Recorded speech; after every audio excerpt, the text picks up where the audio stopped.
Hey everyone, it's Monday, July 7th. You're watching CBC News BC. I'm Benit Brach. Let's get to your top stories today. Well, BC Ferry's decision to buy 4 electric diesel vessels from a Chinese-owned firm is now going to be studied by a federal committee.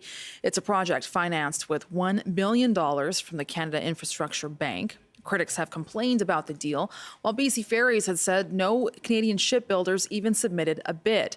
The Transport Committee has now made a unanimous decision to study that Chinese procurement. During a time of unjustified steel and aluminum tariffs, where people are receiving pink slips for their jobs because of these American tariffs, that we find that they find that their own government is actually using their tax dollars to subsidize jobs and economic activity outside the country. The ministers in question to actually have an opportunity to speak to this committee and speak to the concerns that have been raised and to explain very clearly for us why it is that Canadian shipyards currently are at capacity based on the national shipbuilding strategy, that they were unable to offer cost competitive bids to provide these ferries. The committee will call Transport Minister Chrystia Freeland, Infrastructure Minister Gregor Robertson, and the CEOs of BC Ferries and the Canada Infrastructure Bank to testify. And these hearings are scheduled to be within the next 30 days. Okay, and let's go to Kamloops now, where search and rescue volunteers are looking for a missing person in the Thompson River. Crews were called to the Overlanders Beach area last night for swift water rescue. Search manager Paula Davis says the missing man was playing volleyball on the beach when the ball went into the river. Davis says the river and the currents are dangerous at this time of the year. The public is asked to stay out of the search areas. And here's a bit of your wildfire update. So fire crews say a wildfire near the Kelowna Airport has now been contained. It started yesterday afternoon and grew to more than 4 hectares, but the BC Wildfire Service says it's now being held. Initially, it prompted some tactical evacuations of properties near Ellison, that is about 9 kilometers northeast of downtown Kelowna. It also affected operations at the Kelowna Airport for a few hours, so that was about 29 flights canceled, 10 flights delayed, but a spokesperson now says that operations are back to normal. And let's look at one other wildfire of note here. So the Eisman Creek wildfire, that one continues to burn north of Lytton. The blaze was accidentally sparked by an RCMP trailer on Canada Day. Crews say they made good progress over the weekend, but they are keeping a close eye on warm and dry conditions in the forecast for the Fraser Canyon. We are going to see our temperatures slowly start to creep up, as well as our relative humidity level slowly decrease as well. We are anticipating a cold front to come in on Tuesday, so that is bringing higher wind speeds, approximately 50 to 60 kilometer gusts. So the size of that wildfire is around 245 hectares. Evacuation orders and alerts, they are in a place for a few rural properties near Highway 12. That highway is only open to local traffic between Lytton and the Lillooet. And Hall is urging drivers in the area to be cautious as crews continue to fight that fire. And that's what we have for you so far. You're watching CBC News BC. I'm Benit Brach. BC Today is coming up next. Stay with us.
Good afternoon, and thank you for joining us. A wildfire near the Kelowna Airport prompted evacuations and alerts late yesterday.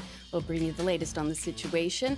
And a deadly flood in Texas has some in BC asking how prepared we are to deal with an emergency situation.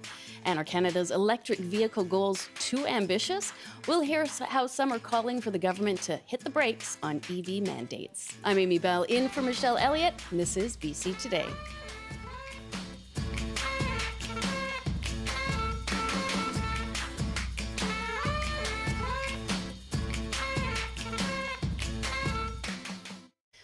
And thank you for joining us on radio, TV, and live stream. You can call us now on our top story.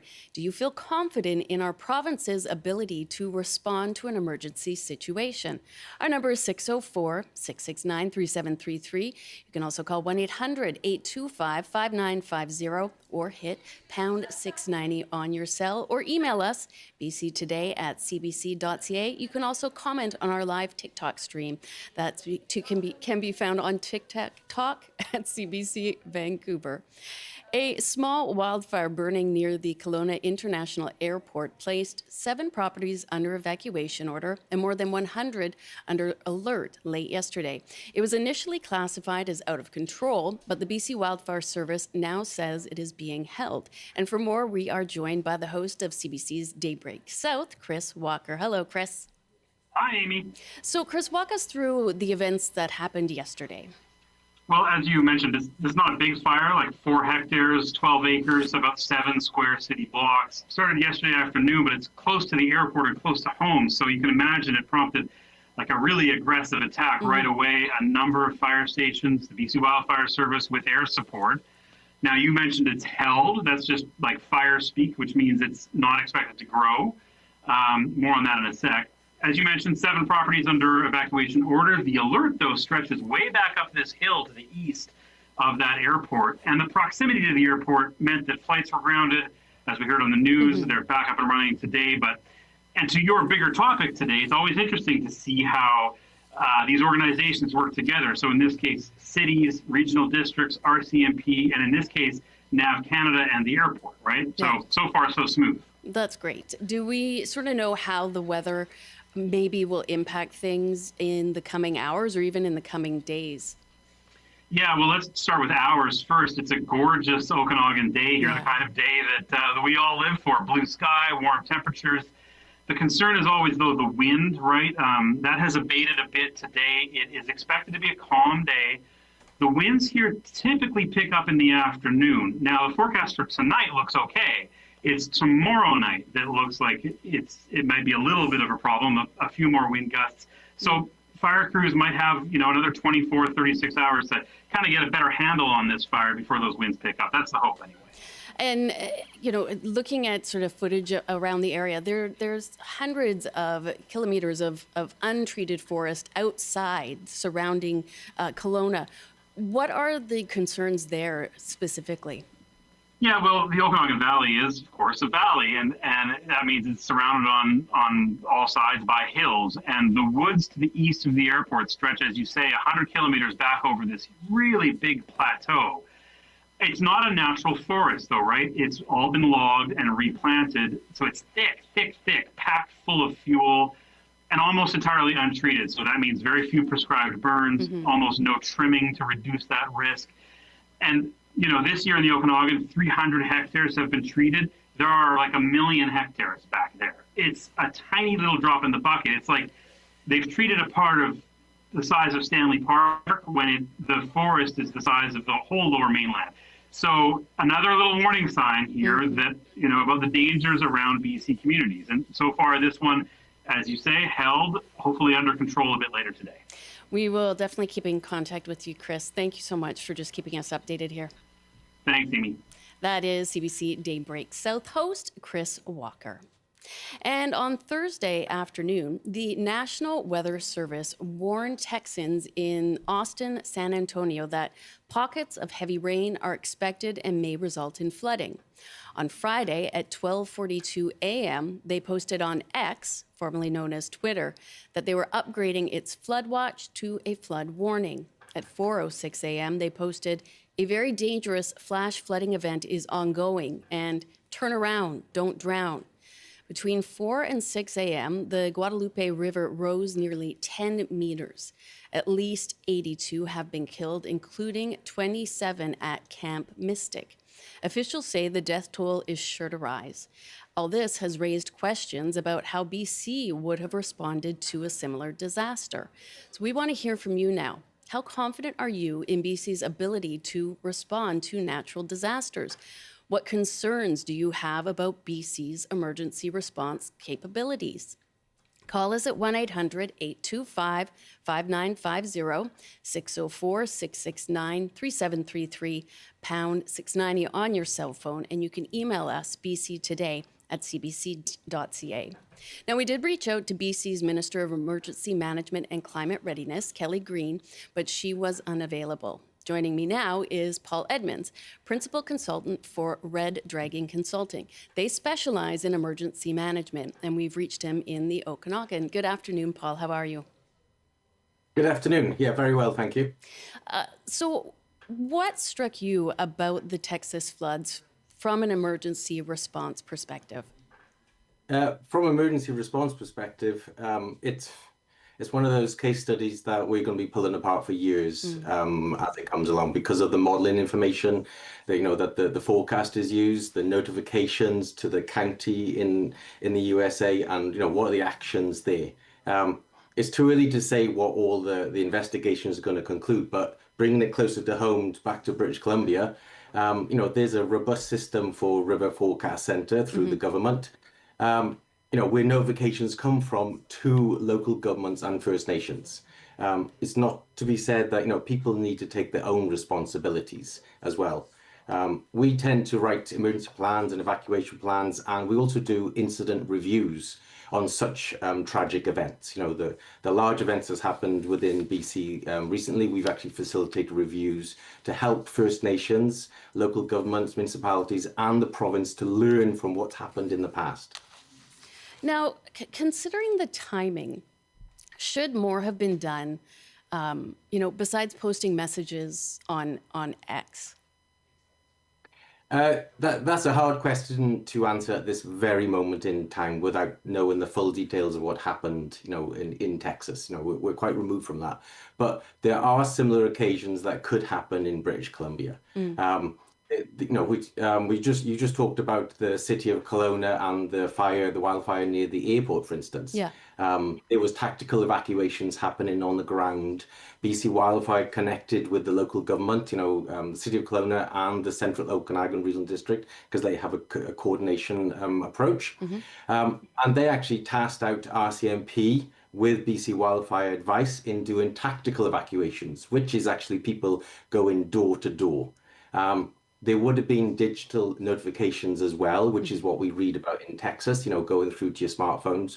But BC has a system where if it's an evacuation alert or a hazard awareness and things like that, they send it out digital and non-digital. But if there's an order that people are in harm's way, or there's a no notice event, sort of like the flood, but also like the wildfire back in City of Kelowna, they task out RCMP, search and rescue, or even the fire departments to go out and tap on people's doors to say, there is an event happening. You need to leave to make sure you're safe. Now, you referred earlier how this case in Texas, obviously incredibly heartbreaking, but it was something that perhaps will be pulled apart and analyzed, and perhaps lessons can be learned from it. In your time, in your line of work, what are some of the innovations or changes that maybe you've seen as we learn from each disaster and learn from other places in the world what can be done here? Yeah, it's a lot to do with collaboration and coordination, making sure people are aware. One of my catchphrases, information is key, which is, as you're talking about news as well. It's making sure people are aware to make their decisions. If there is an event happening somewhere in the world, how do people know about it? How do the emergency operations center and the emergency managers know about it? It takes somebody phoning something in or doing the modeling or doing the risk assessment. And I think there's a whole opportunity now in light of the new legislation and the regulations of bringing people together to understand what are the hazards and what's the risk level. Chris talked about, the size of the forest around Kelowna, but we talk about the size of the forest around British Columbia and Western Canada. That's we only can prioritize what we can do and make sure we provide information to people to act upon. Okay. We do have one call that's come in I'd like to take, if you don't mind, Paul, from Harry in Richmond. Hi, Harry. How are you? Oh, hi. I'm good. Thank you. And how do you feel in terms of our province's readiness for any emergencies? I feel that we actually do a pretty good job. Like, once we find out there's like 4 or 5 is the best example of BC. Once we realize there's a fire, we send as like the equipment, the personnel. We get everything going to fight the fire and stuff. But the only thing I gotta say is we lack on is help to the people affected by the fire. Like Linton is the perfect example. 4 years ago, it burned down. Half the people they still haven't got their homes back yet. And that's like, I don't know how the government can drop the ball on something like that. Like, people that live there are just like in limbo. So I feel bad for them. It's been a devastating time for everybody in that area. And Harry, I think that is, a fair point that we may be very good at the initial off the top response, but we need to have more support in that fallout after a disaster. And Paul, is that something going forward that needs to be factored into plans, that obviously when a emergency event happens, there's going to be a long fallout from it that we need to address as well? It is, yeah. And, Harry's right in saying, response is very good in British Columbia. Yeah. I'm not speaking on behalf of the province, but there's a new legislation rolling out to local governments, First Nations, and the province themselves, the ministries themselves, to be much more aware. There's 4 pillars of emergency management: preparedness, mitigation, response, and recovery. We're very good at response. Seeing the blue lights and seeing the uniforms go in there gets everybody emotive and making sure we're doing the best job available. But there's lots of work behind the scenes, the preparedness, the risk mapping, understanding what the hazards are, the risk levels, what's the preparedness, right down to the homeowner level, but also into recovery, just like Harry said about Lytton. It's taken, an immense amount of time to bring government departments and ministries and everybody together to try and navigate the world of recovery, because recovery is very hard. Yeah, we've seen that time and time again. In 2021, 5 people were killed when an atmospheric river triggered a landslide on a stretch of Highway 99 just east of Pemberton. How do you think BC responded to that, or how they may respond to something like a flash flood like the one that happened in Texas? There's a few methods available to the province and to the local government or the First Nation where that emergency is. Obviously, it takes somebody being told about something happening or the modeling to trigger, something then happening for a plan. So the province has got the ability to do its alert ready system. We saw it with the Chilcotin River landslide. The event you just mentioned, the other landslide down in North Vancouver. There's an ability for the province to press a button, literally, to tell everybody with a cell phone that there is an event happening within this geographical area. At the same time, the local government of First Nation also have a system that they use routinely. They push forward, BC wildfire messages, evacuation alerts and evacuation orders through, Voyant Alert or Alertable, the same sort of system. Okay. Emails just come in from a listener. Randy writes, I am not confident about BC's ability to handle the many types of disasters taking place. The budgets stay the same and politicians are afraid to proactively increase the response and maintenance of the areas prone to having events. My comfort level would be high if the federal government converted a large percentage of the military to a disaster rescue force with a budget to match. The biggest threat to our country doesn't require bombers, fighter jets, or submarines. It requires water bombers, heavy lift helicopters, and an engineering corps with great equipment. So that from our listener, Randy, highlighting that he would feel more comfortable not focusing on military, and that we need to funnel more money into being preventative as opposed to, I guess, putting money. And that's the key, to be preventative, Yeah. to knowing where the hazards are, to be strategic in the approach, because there's grants available and programs available through the province and through the federal ministries as well. But it takes, a coordinated effort from local governments, First Nations, to actually apply for those grants. Sometimes it's quite onerous. Sometimes you need engineering assessments or forester, assessments, technical information to get the grant there to be successful. We've got another call that's come in from Wendy in Kimberley. Hi, Wendy. How confident do you feel about our reaction in an emergency? Not good. And why is that? Well, because there's not enough prevention. It's like health. It's like everything. You have to prevent. You have to spend the money before the disaster happens. It costs way more money if it's not looked after in prevention. It's same as health. You need to be proactive. Wendy, thank you for that comment. And Paul, she's just reiterating what has already been pointed out as well, that really focusing on prevention, which can be tough when we are talking about, at times, these natural disasters, which we can't always plan for. We don't always know when they're going to occur. In BC, There's a great quote from the United Nations for, $1 spent in mitigation or preparedness could be the same as spending $7 in response. and is that where we should be picking things up in BC, if not in our? And that's where the province is starting to change. Okay. And again, I'm not speaking on behalf of the province, but as a consultant working in all the different fields of emergencies, all the different types of hazards, we see more emphasis on preparedness and mitigation. And the recovery element, as well as the response. So everything's looked at in a much more holistic approach. Okay. Now, in BC, what are sort of all of the alert systems that are in place? So, we know that there's alerts for earthquakes, but what else can people be alerted to ahead of time? The one that's most commonly known is the BC Wildfire app. They do a great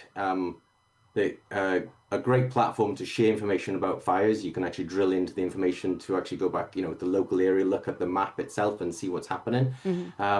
They actually recommend the evacuation alerts and orders to local governments. So local governments and First Nations and municipalities actually have their own systems that you can register for. It is an opt-in system, not an opt-out system. So that could be Alertable or Civic Ready or Voyant Alert and things like that your local government or First Nation actually use. Okay. There is a provincial system, that alert ready system that they use, for such a tsunami, or the atmospheric river, or like the Chilcotin River landslide, for instance, that was activated for that. But local governments and First Nations can actually use that as well. So my advice is, if you're in an area, make sure you know what your local government or First Nation use and register for it. Because the only way to receive that information is by being registered, or you're scanning social media or using news outlets like yourself, passing that message on. So in a sense, we need to be proactive as a province in preventing these emergencies, but on a personal level, we need to be proactive in making sure that we're signed up and that people can contact us when this is needed.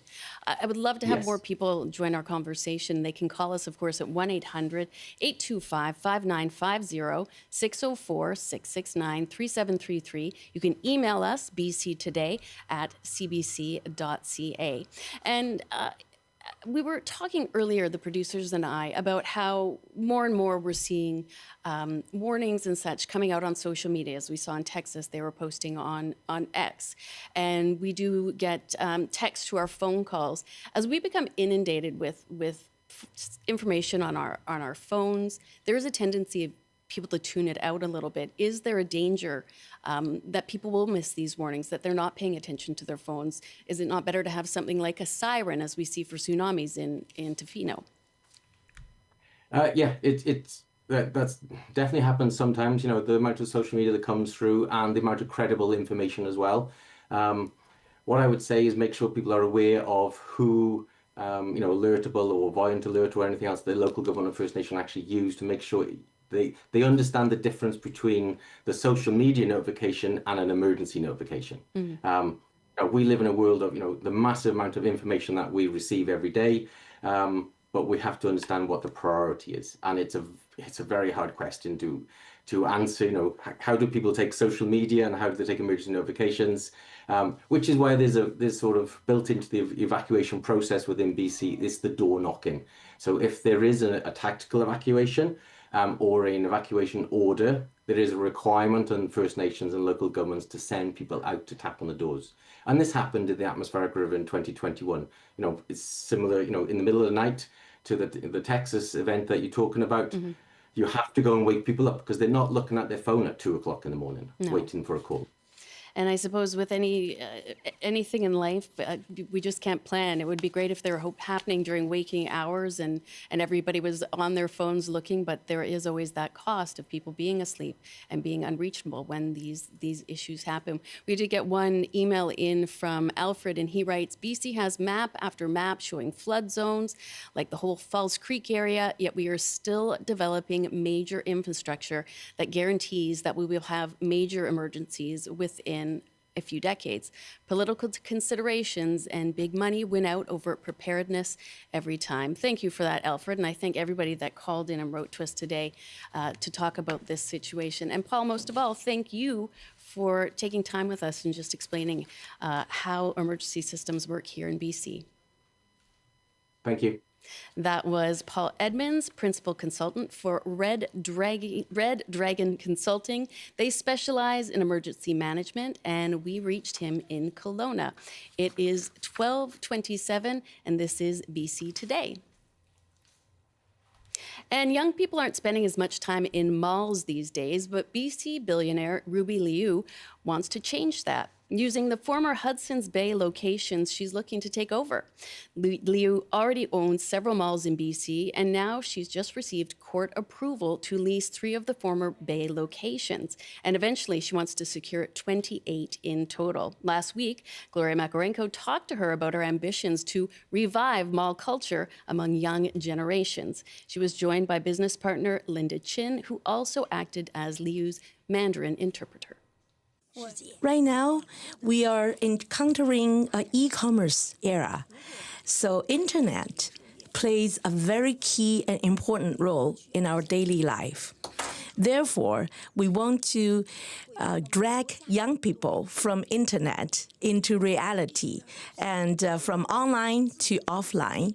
We'll support young generation, Z generation, and back into shopping malls, and we'll do innovation and to attract more younger generation back into shopping malls.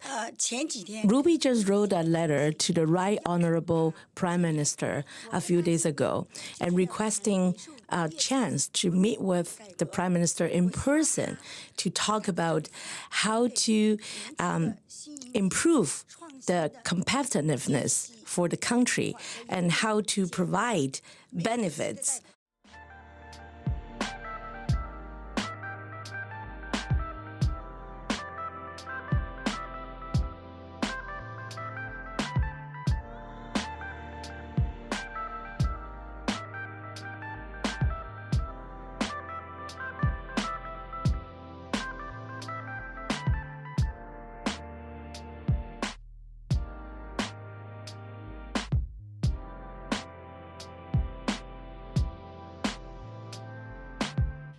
This is BC Today. We're on Radio 1, CBC Television, and live streaming on the CBC News app, cbc.ca/BC, and on the Vancouver YouTube page.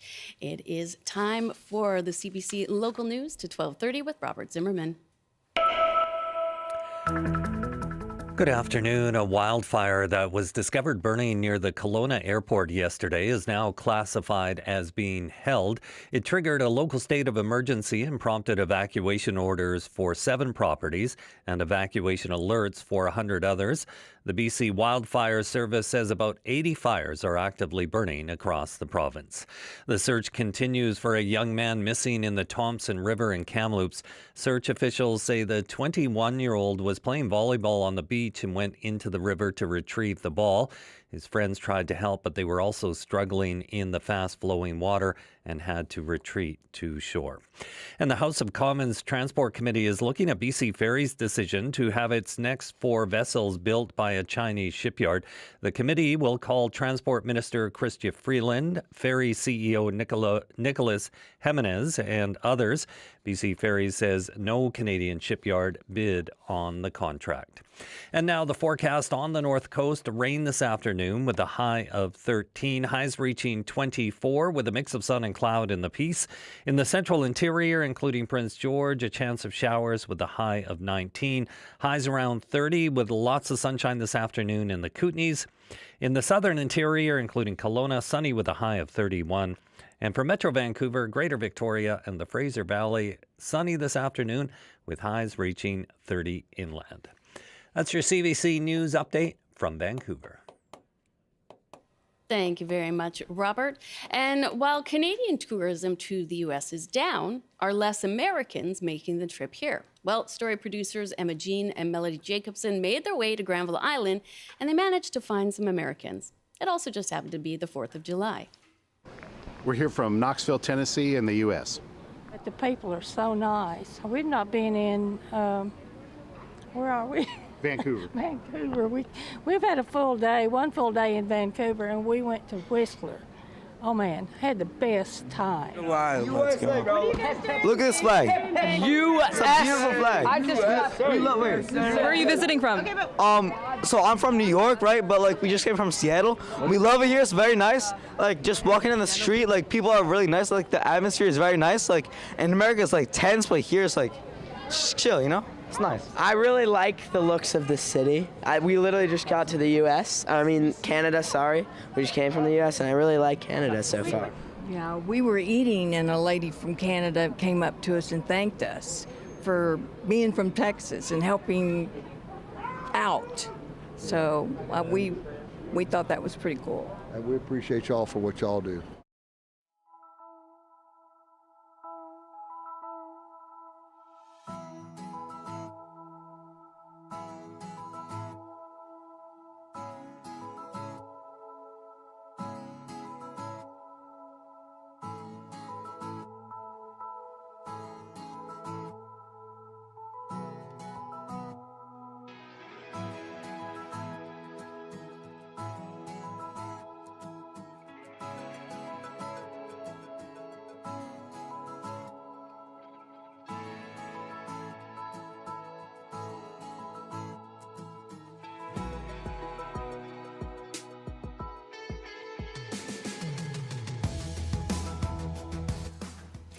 The electric vehicle mandate requires the number of new zero-emission vehicles sold in Canada to hit 20% by next year, 60% by 2030, and 100% by 2035 in order to help the country hit its emission reduction targets.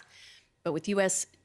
tariffs on steel, aluminum, and light-duty vehicles continuing to batter the Canadian automobile industry, the CEOs of Canada's big 3 automakers met with Prime Minister Mark Carney to lobby for the elimination of the mandate. Maintaining it, they say, will cripple their companies and put thousands of jobs at risk. We want to hear from you. Should we relax EV mandates? What's the biggest barrier to getting an electric vehicle? And if you have an EV, what has your experience been? Call us at 1-800-825-5950, 604-669-3733, pound 690 on your cell phone, and you can always email bctoday@cbc.ca. Joining us now is Barry Penner, chair of the Energy Futures Institute. Hi, Barry. Thanks for joining us. Good afternoon. Good to be with you. So, Barry, you have called for the EV mandate to be dropped. What are the flaws with the program that you see? Well, I've been citing concern now for almost 2 years that the EV mandates, both federally and especially here in British Columbia, are just not attainable. They're unrealistic. They might be well-intentioned, but we all know where the road of good intentions leads. It often leads to a very painful place. And we're starting to see that happen now. In British Columbia, the provincial legislation mandating EV sales requires 26% electric vehicle sales for the 26 model year.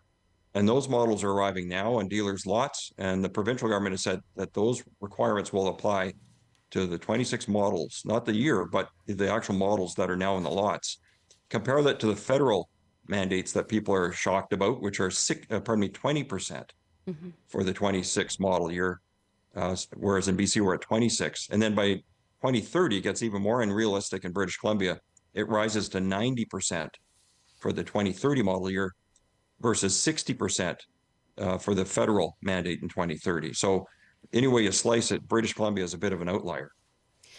And Energy Futures recently learned that the BC government is undertaking a technical review of the Zero Emission Vehicle Act, which seems to acknowledge that sales targets are increasingly difficult to meet. Do we know if there are any changes that they are considering? Yes, according to documents that we obtained and I've reviewed, the government's looking at a number of different ways to try and, I guess, make the targets more realistic. So I guess they might reduce the percentage required. They're considering maybe reinstating the provincial rebate of up to $4,000 per electric vehicle that was suspended back in May of this year. And that followed the federal government's electric vehicle rebate of up to $5,000 that ran out of money in January. And so far has not been reinstated.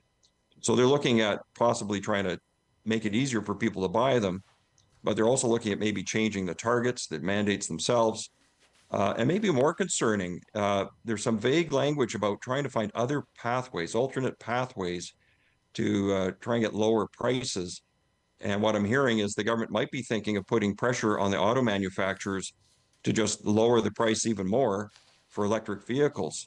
But it's worth noting that I think almost every major auto manufacturer is reporting that they're losing money currently on every electric vehicle sold, especially, the media's covered Ford Motor Company, losing more than $1 billion, I think, a year selling electric vehicles. So it's a really challenging prospect to think that the manufacturers will agree to take an even bigger loss on every vehicle sold when they're actually supposed to be trying to make a positive return for their investors. And we know that cost is the biggest factor in preventing people from purchasing an electric vehicle. Without applying more rebates, without making it somehow more affordable, how can we ever hope to transition away from fossil fuels? Well, we did see an initial real quick uptake of electric vehicles. Yeah. British Columbia and Quebec especially saw strong interest, but other provinces too, even without rebate programs, people were choosing to purchase them on their own. But maybe what's happened, some observers say we've had the early adopters, people who like new technology, they want the latest thing and they can afford to buy something more expensive. Many of those people have already made the move. And so maybe it's not surprising we're now seeing a decline in electric vehicle sales in Canada and the United States and in Europe. So this is not just a made in Canada phenomena. What is a bit unique is our mandates here in Canada and British Columbia. This isn't, it's been widely reported. President Trump in the United States and Congress has recently passed legislation to overturn California's efforts to impose electric vehicle mandates. But I'll just point out their mandate for 2030 was for 68% electric vehicle sales in California, whereas British Columbia is still at 90%. So we're even more extreme than California for the 2030 target. But those goals now in California are seriously in doubt with the Trump administration passing legislation to suspend the California mandates. Now that's headed to court. Governor Newsom of California has said he'll fight the U.S. government in court. Who knows where that ends up, but it does create uncertainty for consumers and for manufacturers who have invested tens of billions of dollars trying to establish electric vehicles in the marketplace. And there are many models available now. People can purchase them if they want to, but we're still seeing a sales decline, especially here in Canada and in British Columbia. We do have a couple calls that have come in, Barry. I'd like to go to them now. First, we'll go to JD in Victoria. Hi, JD. Hi, how are you? I'm doing well. Thanks for calling in. What are your thoughts on the EV mandates? I think it's important to maintain that. The quality of air that we breathe is important. And I think anything that we can do as consumers to improve our air quality is important. And removing carbon emission vehicles off our roads is one of the biggest proponents of the quality of the air that we breathe. Okay. So you're definitely in favor of keeping the mandates, even though it can be difficult for us to reach them. Well, I think that there is technology out there. There's technology from many other countries that could help us achieve that. But I think we need to have a wider view and not have myopic view that we just need to focus on what we have available now in the marketplace. Okay. Thank you for that, JD. We'll get a call in now from Jim in Thompson Valley. Hi, Jim. Hello. And how do you feel about keeping or losing the electric vehicle mandates? I think they should keep the electric vehicle mandate. Our IQs and mental health is being reduced by the pollution from gasoline-burning vehicles. If we all switch to electric vehicles, particularly in cities, IQs, work productivity would increase, mental illness would decrease. It only makes sense. It's logical to do it. The manufacturers want to maintain the old dinosaur engines. They maybe create more jobs. But if we have jobs that harm people, we should get rid of those jobs. I believe, anyways. Electric vehicles is the safest form of transportation for the average person, I believe. And we need cheap electric vehicles that people can afford. The manufacturers talk about, the sales are declining. Well, they would increase if you provided a cheap electric car, similar to maybe a smart car or a Toyota Echo, to the public. The Chinese provide cheap electric cars. The Australians benefit from them. Why can't we? All right, I thank you. I thank you for that, Jim. And Barry, in sort of I'd love to comment on that. Yes, please. So you notice that recently the BC Ferry Corporation decided to purchase new ferries from China because they're cheaper. And it's cheaper because they don't pay their workers the same and they don't have the same environmental standards that we do.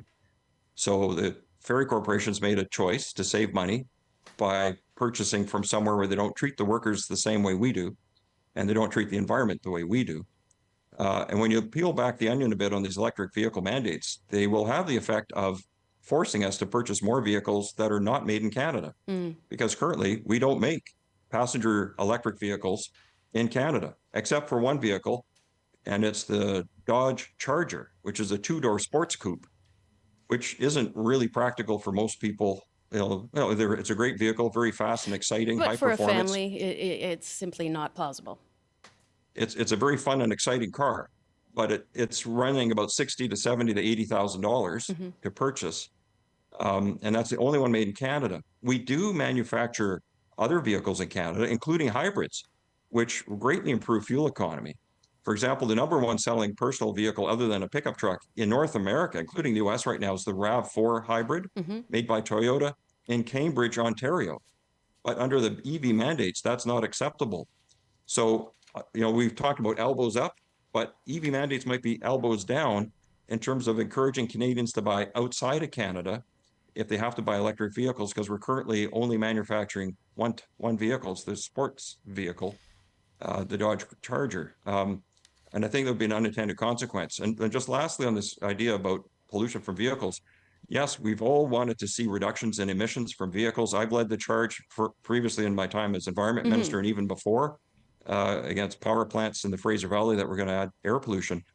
Current combustion vehicles have greatly reduced pollution. There's always more improvements being made.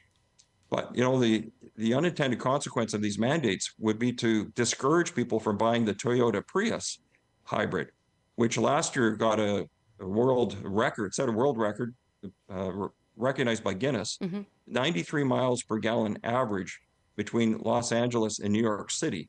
And that's an off-the-shelf, off-the-lot Toyota Prius is not considered clean enough for our mandates. So I think there needs to be some rethinking here. And yes, we want to reduce greenhouse gas emissions. I understand that imperative. I introduced our first climate plan here in British Columbia. But we also have to recognize consumer reality. They can't currently afford, in the middle of a financial cost of living crisis, to buy the more expensive electric vehicles, which on average, according to studies, cost $8,000 to $10,000 more right now compared to a comparably equipped non-electric vehicle. But hybrids are a great middle of the road option, but they're not considered acceptable under the electric vehicle mandates. Right. So and by the way, we're manufacturing hybrid vehicles in Canada, and yet our Canadian federal legislation and provincial would discourage us from purchasing those. I had a couple of emails that have come in and a few more calls, so we'll get to those now, Barry. Don writes in, either we have to maintain an EV mandate or we have to maintain a high incentive, or both, or we'll not make our modest climate targets. How about we talk about this? Allow China to bring in their inexpensive EVs. I think the domestic manufacturers would shut up rather quickly and get on with the task. And clearly, Barry, as you highlighted, you don't believe that's feasible, given the political climate and perhaps the varying reasons why a car made in China might be cheaper. It is an option, right? It is a policy option of our federal and government here and in the U.S. But we've gone the other way. We've imposed 100% tariffs. Both Canada and the U.S. imposed 100% tariffs on electric vehicles made in China. And the repercussion has been that China's retaliated against Canadian agricultural products. So it's boomeranged, it's hurting our farmers in British Columbia and across the prairies, because they're being hit with these tariffs, trying to sell goods into agricultural products into China. It's creating real hardship. And that's a result of us imposing 100% tariffs on electric vehicles made in that country. I'll take in a call now from T on Vancouver Island. Hi there. Thanks for calling BC Today. Good afternoon. Fantastic. I'm just listening to this guy, and I wonder, is he against or for electric cars? Canada is not equipped to build cars. Everything is built outside the country. We give everything away for free. Look at Norway. They have 95% of new cars sold are electric because the government doesn't charge tax on it. Okay. So people see that it's no tax. Oh, I don't have to pay the government, so I'm going to run and buy it.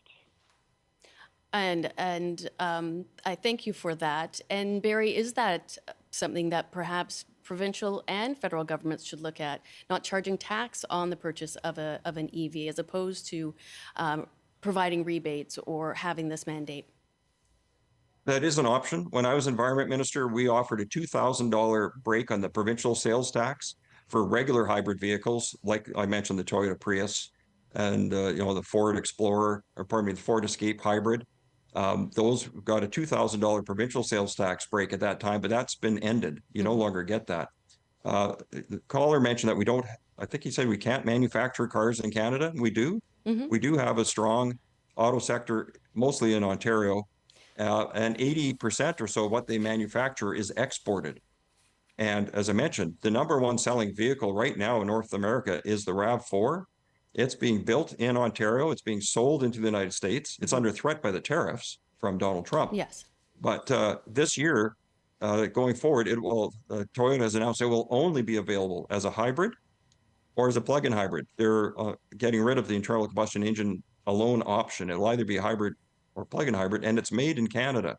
But under, again, these mandates, the hybrid version is not considered good enough. And so it'll, all things being equal, encourage Canadians to buy vehicles from outside of Canada. And I think that's, it goes against Mark Carney's discussion that he talks about trying to have an industrial policy to encourage investment in Canada. It is difficult with the automaking sector, as we are so intrinsically tied with the U.S. auto trade. In terms of importing and exporting. And when we see the automakers meeting with Mark Carney to ask for these rebates not to be held up, it does put people in, I suppose it can be interpreted as focusing more on the bottom line as it is the environment or what's best for the country. I know from your time as a minister responsible for climate action, you understand that there is that difficult position of financial, fiscal responsibility, environmental responsibility. How can they sort of marry the two when it comes to EVs? I think we maybe just have to moderate our ambition somewhat. The goal was under the Trudeau administration to build a made in Canada EV supply chain. We're just not there yet. And with the tariff uncertainty, major manufacturers like Honda that had announced multi-billion-dollar investments in Canada to build electric vehicles, including the batteries, they put those decisions on hold because of the trade uncertainty and the tariffs and the declining sales. I think we need to focus on building the infrastructure first, make it more convenient and reliable for people to have public charging. We haven't even touched on the difficulty of people in apartment buildings. 35 to 40% of British Columbians don't live in a single family home. They live in apartment buildings. And many of them are older and not easily modified so people could charge at home. And then if you're asking people to rely entirely on public charging infrastructure and they can't charge at home, it becomes more expensive. Public chargers are more expensive than if you can use your residential electricity rate at home. And it's much less convenient. I have a friend that recently purchased an electric vehicle and is always driving around now trying to find a place to charge it because it's because of the apartment building that she lives in. Yeah, it can be. So these are practical realities we have to think about first. And I think we have to emphasize building the infrastructure and promoting it as a positive thing.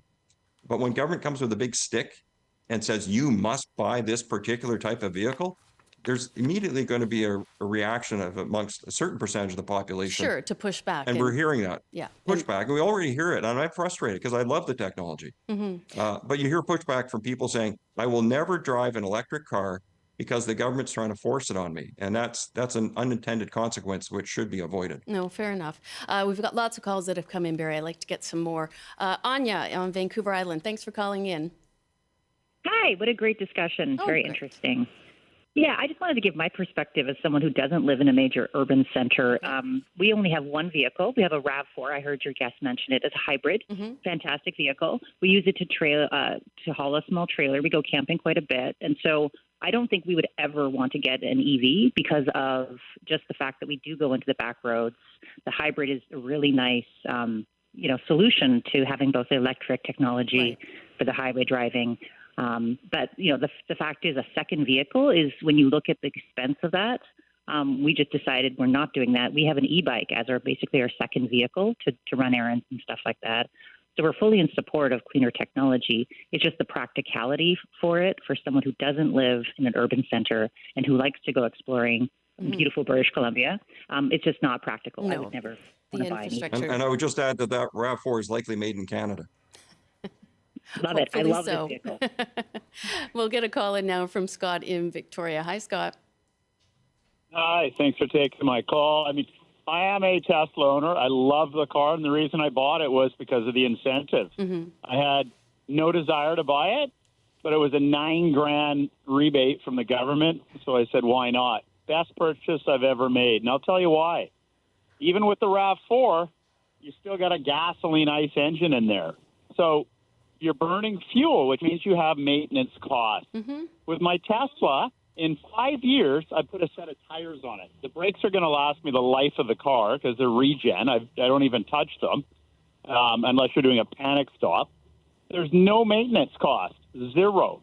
So there's no rad flush, there's no trans flush, there's no fuel, there's no oil changes. Right. So the savings is gigantic, and people don't understand that. And the last caller, they're on Vancouver Island. You're never driving more than a few hours somewhere, right? I'm in Victoria, but the car's coming out now. Fast forward 5 years from now, everything will do 1,000 km on a charge. They already have it in Europe, but we should not follow the states and open off those tariffs on BYD and have the $25,000 brand new electric vehicle. That will change the game immensely. You need them to be cheaper than gas or at least the same cost.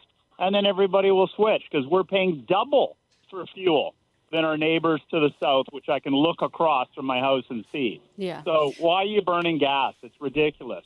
Thank you for that, Scott. Obviously, Barry, a very passionate EV owner there. And he highlights that conundrum so many people face. They know long term that they will have so much more cost savings, but it is that initial payment to get the car that prevents them. And then the question of charging. So Yes. we didn't ask your caller if he charges at home, has access to home charging. The polling that's been done shows that that's a major differentiator. If, like I said, 35 to 40% of British Columbians don't live in a single family home. They're living in a place where it might not be possible to charge overnight at home. So it really changes the cost equation as well. If you're purchasing electricity from a public charging station, I've been seeing prices of around 30 to 40 cents a kilowatt hour. Whereas at home, you're paying BC Hydro, I think is now 11 or 12 cents after the government just raised BC Hydro rates by 7.5% over 2 years. So we've seen price of electricity is moving up gradually in BC. And with the carbon tax coming off, the price of gasoline has dropped a bit. So that's also somewhat reduced public motivation to go to electric vehicles. Couple of emails and TikTok comments that have come in before I let you go, Barry. User Pumpkin Spice Latte says there is a lack of corporate willingness, not a lack of consumer interest. Drop the U.S. and have China charge more like they do in the EU. From Rosie, it says if Mexico can build inexpensive EV, why can't Canada? Sally says, citation needed. I'll need some proof of these low-wage, low-safety conditions in China. And we also got one from Charles that says Canada does not have the infrastructure or the power grid to be able to sustain every Canadian EV. A lot of passionate discussion and certainly a lot of people citing price as the biggest barrier and infrastructure. And Barry, I wish that we had more time to chat, but that is all the time we have for our segment today. It was good. I enjoyed it. I really enjoyed talking to you as well, Barry. Take care. Thanks, Amy. That is Barry Penner from the Energy Futures Institute. Another little email I can sneak in. It says, Amy, EVs are the future of urban mobility and demand will be the driving force behind the continuing development of EVs. If there's more demand, the price will come down. And that is our show for today. Thank you for calling in and joining the discussion.